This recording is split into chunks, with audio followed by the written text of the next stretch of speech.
People always say that when something big happens, you remember every little detail about the day. But that morning felt just like any other. I was 6. I didn't know that sometimes everything changes without a warning. My name is Elijah Miller. I lived in a small house in Maple Ridge with my mom, dad, and my 2 big sisters, Abby and Lila. Our house had green shutters and a crooked mailbox that leaned like it was tired. There was a tree in the backyard I used to call Captain Branch, because it looked like it was waving to me. I talked to that tree a lot. I loved toy trucks, peanut butter sandwiches, and jumping in puddles even when I wasn't supposed to. I used to wear my rain boots even when it was sunny. My mom said I had the energy of 10 boys and the attention span of a squirrel. I guess that's just how I was. I didn't like sitting still. My dad called me his little explorer, because I always asked questions about the stars or why ants never get tired. My family. They were everything to me. Mom smelled like cinnamon and always hummed when she cooked. Dad made funny faces when he read the newspaper and let me sit on his shoulders at the park. Abby was always bossy, but she braided my hair once just to make me laugh. Lila let me eat the last cookie even though she wanted it. We weren't perfect. Sometimes there was yelling, and sometimes Abby took the remote and wouldn't give it back. But most days, it was good. Our house felt safe, like nothing bad could ever find us there. We went to church on Sundays. I didn't understand all the words the pastor said, but I liked the music. Mom would close her eyes during the songs, and I used to wonder if she was seeing something beautiful. At night, she prayed with me. Just a simple prayer. Thank you, God, for this day. I liked that one. That morning, I woke up early. The sun was peeking through my window, and I could hear the birds talking to each other like they always did. I found my red truck near the porch and started rolling it down the steps. I made a whole adventure story about it in my head. Something about dragons and rescue missions. Lila was doing cartwheels nearby and kept yelling, "Look, Elijah! Look at this one!" I told her she was going to make herself dizzy. We were supposed to visit Aunt Beth that afternoon. I was excited because she always had those jelly candies shaped like fruits. I even packed a little bag, my stuffed frog, 2 crackers, and a book with a spaceship on the cover. I couldn't really read it, but I liked how the pictures made my brain feel like it was flying. It was just a normal day. There were no dark clouds. No strange feelings. No voices. Nothing that said, "Hey Elijah, today your whole life is going to turn upside down." I remember Mom calling me inside. I remember running. I remember the sound my truck made as it fell off the porch. I remember laughing. Just laughing. Because I was happy. But right after that, things started to go quiet. I don't remember falling. I don't remember pain. I just remember everything going still, like someone turned down the world's volume. 1 second, I was there, whole and full of thoughts about candy and toys, and the next, it felt like I wasn't anywhere at all. Before that moment, I thought life was about birthday parties and bedtime stories. I didn't know there was anything more than that. But I was about to find out something that changed everything. Everything went quiet. Not like when someone tells you to hush, or when you're hiding during a game of hide and seek. This was a silence that felt big, like it didn't belong to the world. I couldn't feel my feet on the ground anymore. I wasn't cold or scared. I wasn't anything. I just wasn't there. But I could still see, kind of. It wasn't like seeing with my eyes. It was like knowing without needing to look. I saw my body, my little legs curled awkwardly near the porch steps, one arm bent like a puppet with strings cut loose. My red truck was a few inches away. It had flipped over and landed on its side, wheels still spinning like it didn't know something was wrong. I saw Lila scream. Her mouth opened wide, and she froze before she could even run. Then she ran so fast I thought her legs might disappear. My mom came out next. Her face changed in a blink, from curious to confused to a kind of fear I had never seen before. She dropped something, her phone, I think, and knelt next to me, calling my name like she was trying to wake me from the deepest nap in the world. Elijah! Baby, Elijah, look at me. Open your eyes. She kept saying it, like if she said it enough, it would work. She was crying. But it wasn't loud crying. It was the kind that shakes your whole body while you keep whispering prayers under your breath. I remember my dad's voice, too, sharp, loud, but broken. Call 911. Grace, call them now. It didn't take long before the sirens came. Even though I wasn't really there anymore, I could feel them arriving, like a storm of noise and light, full of urgency. The paramedics jumped out and surrounded me like a team trying to put together a puzzle they weren't sure belonged in this world anymore. I watched as they moved fast. They pressed things to my chest. Someone kept squeezing air into my mouth with a mask. Another person shouted things I didn't understand. He's not breathing. Pulse is gone. Time, 10:37 a.m. They wrote it down. They said it out loud, as if writing it could make it true. But I wanted to tell them, I'm still here. I'm just not where you think. One of the doctors, a tall man with glasses and eyes that didn't blink much, finally said the words that made my mom crumble, we've got no pulse. He's clinically gone. Gone. That word felt heavy. Like it wanted to pull me somewhere. I watched my dad fall into a chair and put his head in his hands. He didn't say anything. Just rocked back and forth like he was trying to hold something inside that didn't want to stay there. Mom knelt beside me, still holding my hand even though it was limp. She didn't care. She kept whispering, please. Please, God. Not my baby. Please, please, please. My sisters stood together on the porch, clinging to each other, too scared to cry out loud. I thought I should be scared too. But I wasn't. There was something else happening now. A light, soft, warm, like the first sunbeam after a cold night, began to stretch across everything. It didn't blind me or make me squint. It welcomed me. Not with words, but with a feeling that said, you're safe now. I didn't walk toward it. I didn't float. I just began to be somewhere else. It was like taking a step you didn't know you took. Like waking up and realizing you'd already been dreaming. The hospital disappeared. The porch, the sirens, the machines pressing against my chest, gone. I was still Elijah. Still 6. Still me. But I wasn't in the world anymore. And for the first time, I began to understand what it meant to be somewhere beyond. But before I can tell you what I saw, I have to finish telling you what they saw. At the hospital, the doctors worked on me for 12 minutes. No pulse. No breathing. No response. My heart had stopped. They called it cardiac arrest, sudden and unexplained. No condition, no injury. Just a heart that stopped beating without a reason.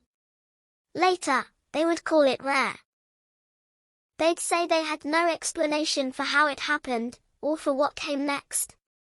12 minutes without life. But while they were staring at a lifeless boy, I was walking into something far more alive than anything I'd ever known. I didn't feel scared. When the light grew around me, it didn't burn or sting, it felt like being wrapped in the softest blanket. I wasn't floating, and I wasn't walking, but I was moving. Everything around me shimmered, like sunlight dancing on water. It was quiet, but not empty. It was a quiet that felt full, like the air was made of music that hadn't been played yet. I looked back once. Somehow, I saw the room. My mom was still holding my hand. My dad had knelt beside her, one hand on her shoulder. The doctors were starting to back away. One of them shook his head. Someone else pulled a white sheet halfway up my chest, as if they were getting ready to cover me. I wanted to tell them, it's okay. I'm not gone, I'm just not there anymore. But they couldn't hear me. My mouth wasn't a mouth anymore. I didn't need it. That's when I felt something behind me, gentle, tall, peaceful. A presence. It didn't speak out loud, but I understood it like thoughts that weren't mine. The presence said, "Come. You are safe." I turned toward the light. There was a tunnel, not a scary one like in movies, but bright and full of colors I'd never seen before. I don't even know how to describe them. One of the colors was like the color of love. Another felt like laughter.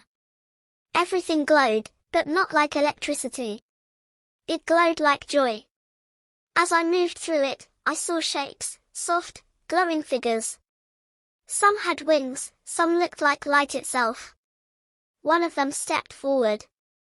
He looked like a man, but more than that. He wore white, but it wasn't like shirt white, it shimmered like morning snow touched by sunshine. He had the kindest eyes I'd ever seen. He knelt down to my height, looked me right in the face, and said, "Elijah, we've been waiting for you." I didn't ask who he meant, but I soon knew. Behind him, a place opened up. It wasn't clouds or gold streets like in cartoons. It was everything good all at once. The grass was alive. Like it could hum.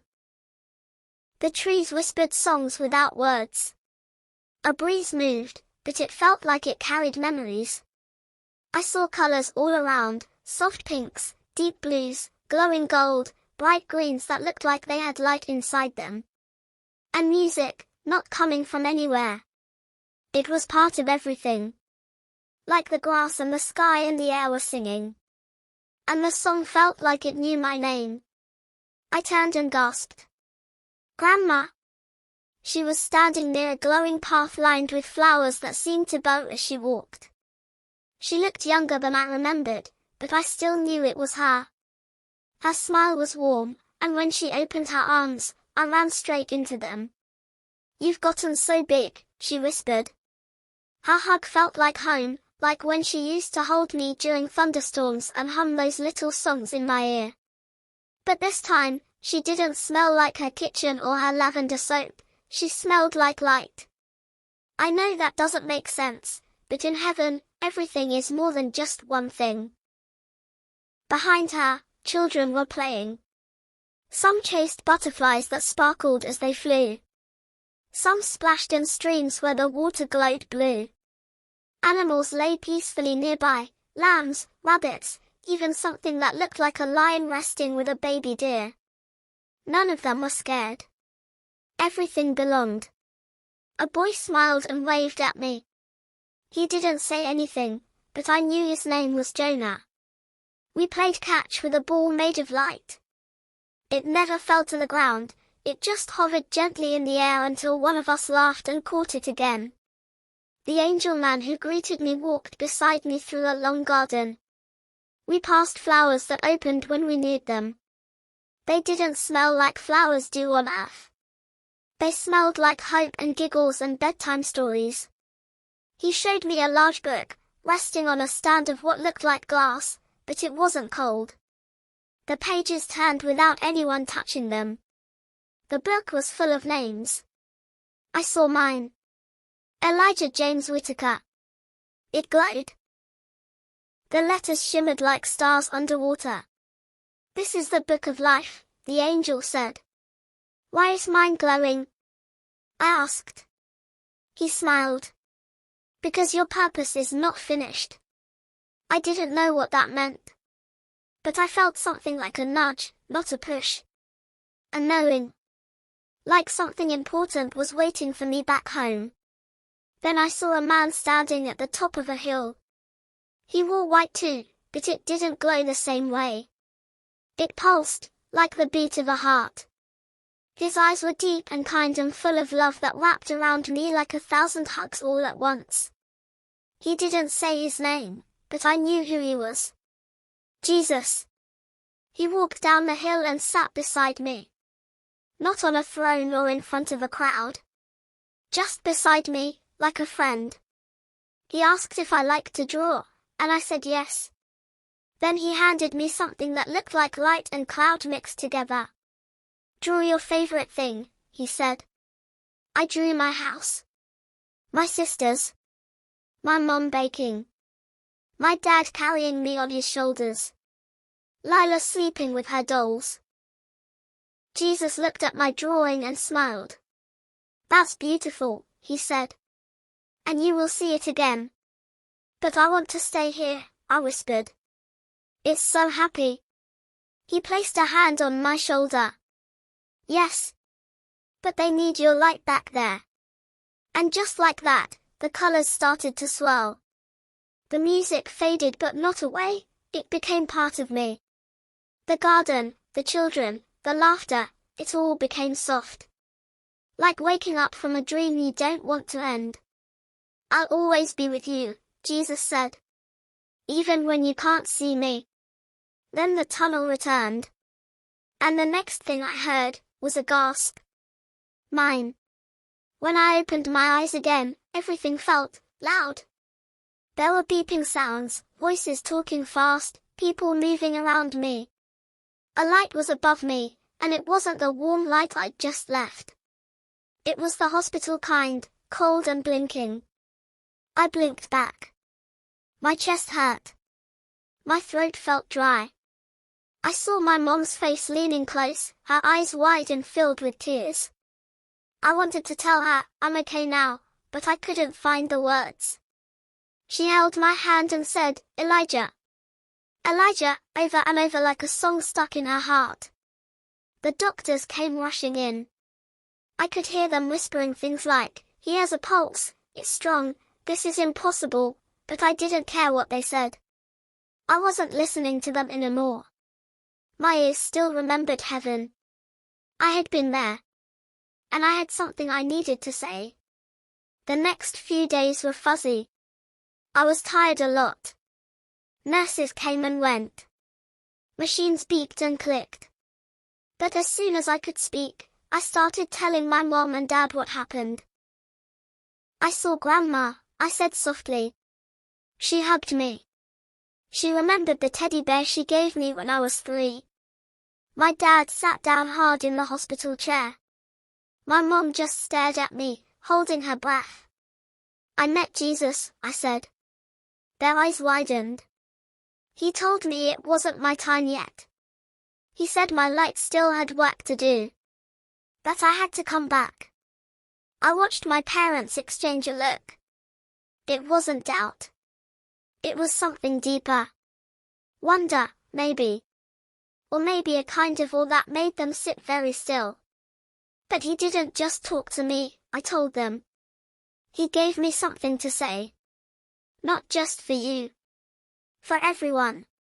I remember exactly how it felt in that moment. Like I wasn't speaking for just myself. Like his words were using my voice. I said, Jesus loves everybody. Even the people who don't love him. Even the people who say mean things about him. Even them. He still loves them. My mom started to cry. I kept going. He said people need to be kind.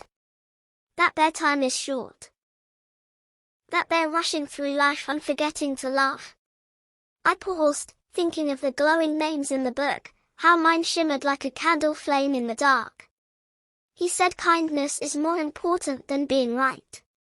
He said people are forgetting what love really looks like. He said love looks like helping, sharing, forgiving. Not yelling. Not fighting. Not hating. My dad whispered, Elijah, why would he tell you that? I shrugged, small and serious. Because kids listen. Grown-ups don't always. And I believe that. The world looked different to me now. The air felt heavier. People seemed distracted, sad, busy. Everyone was hurrying, but I knew now that heaven wasn't far. It was close. Like a whisper behind a curtain. Like a light waiting to be seen. Sometimes I'd close my eyes and remember the music that didn't come from instruments. The colors that felt like feelings. The hands of Jesus as he told me, "Your light still has work." I didn't know what that meant exactly. I was just a kid. But I knew how it felt to be loved that much. And I wanted everyone to feel it too. Tell them to stop being angry all the time, I told my mom once. Tell them heaven isn't scary. It's home. But there's still time to be kind before they go there. Later, when we got home, people from church came over. Some family. Some neighbors.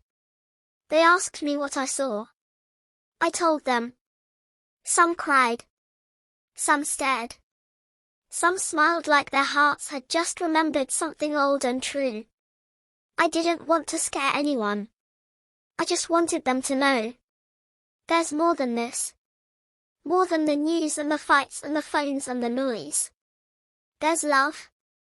Real love. And I felt it.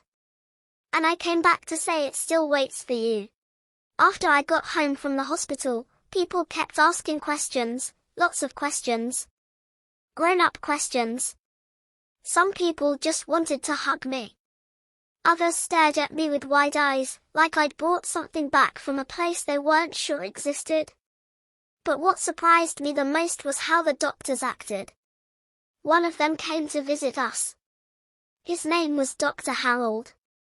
He was tall and serious, but his eyes looked soft when he talked to me. He knelt down next to where I was sitting on the couch with my coloring book. He looked at my mom and dad and said, slowly, medically, "Your son was gone." We had no pulse for nearly 7 minutes. We tried everything. And then, he just came back. My mom asked, "So you think it was a miracle?" Dr. Harold didn't answer right away. He rubbed the back of his neck, like the question made him uncomfortable. "I don't know," he said. "All I know is that what happened wasn't expected. And it wasn't explainable." I could tell he was a man who liked things to make sense. I liked puzzles too, but not all puzzles need to be solved. Later that week, our pastor came to visit. Pastor Gene always smelled like old books and peppermints. He brought his Bible with him and sat across from me, gently opening it like it was something very special. He listened as I told him everything again, the book with names, Grandma's hug, Jesus' voice, the colors, the music. He didn't say anything until I was done. Then he said, "What you've described, Elijah, it sounds like something from Revelation. The book of life. The voice of the shepherd. Even a child shall lead them." He wiped his glasses and smiled at me. "You've reminded me of heaven today." That made me smile too. But not everyone smiled. One man came to our house with a camera and notebook. I think he was a scientist. He had questions about my brain, my memories, and oxygen levels. He talked about neurons and the thalamus and things I didn't understand. My dad tried to keep up, but I could see him getting confused. The man said things like, in many cases, what children perceive as near-death experiences can be hallucinations caused by oxygen deprivation. I didn't know what all that meant. But I told him, it wasn't a dream. Dreams don't feel like that. Heaven feels more real than here. He wrote something down but didn't look at me. I wasn't mad. I think he just needed to understand things with numbers. I didn't have numbers. I had a feeling, a knowing, that didn't come from science.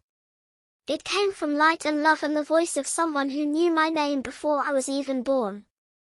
That's okay, though. Not everyone believes the same way.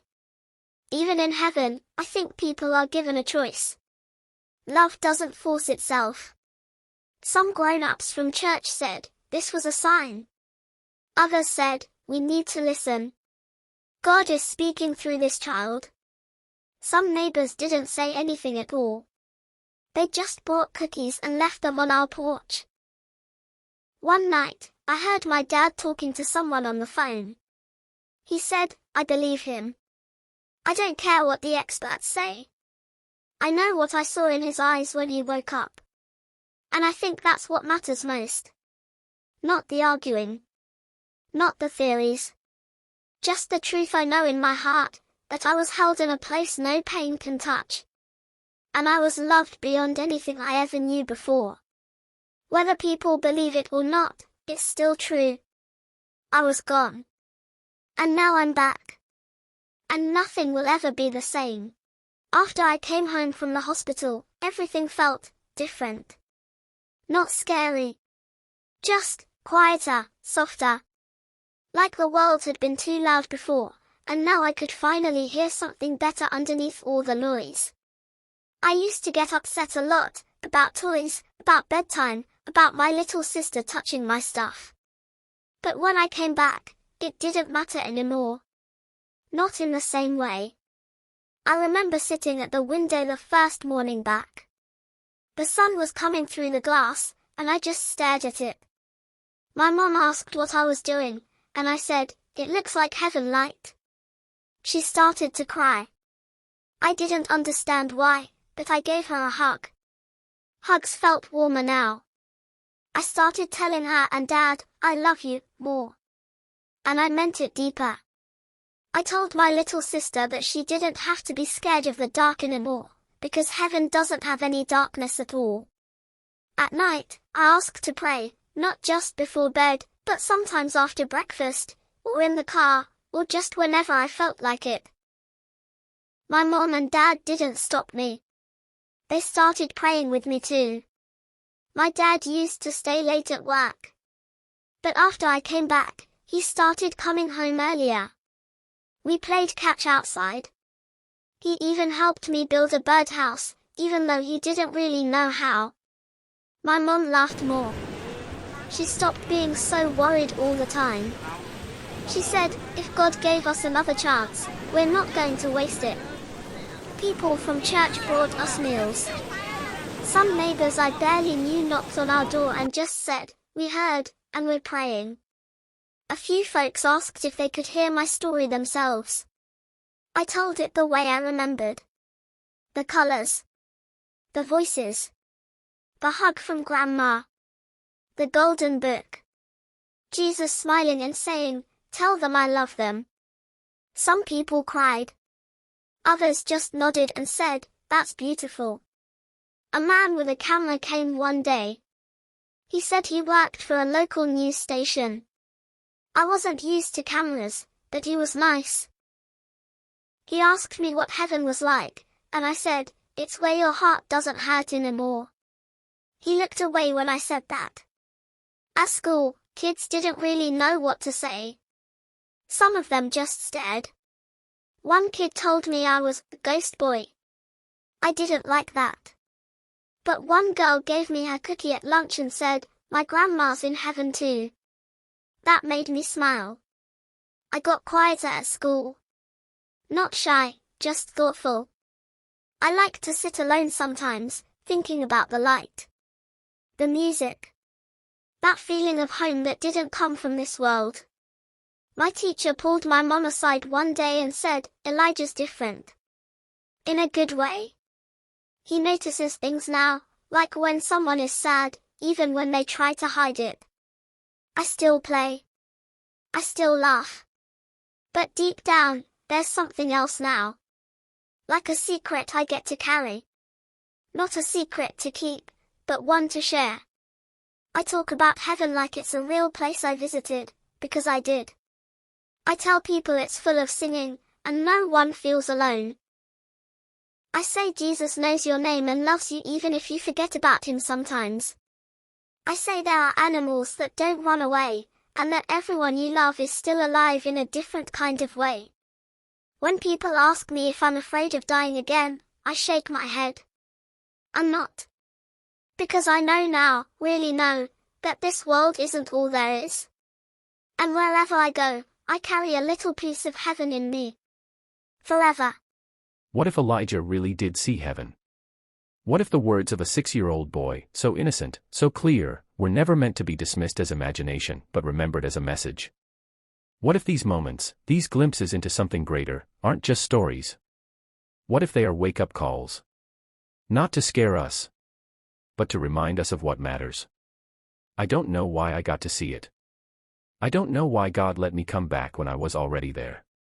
But I do know I'm supposed to tell you something. That you're not alone. That someone loves you, even when it feels like no one does. That heaven is real. I saw it. And it was more real than this world. Before the accident, we believed in God. But now, it's different. It's not belief. It's a knowing. His Father. I used to live for work.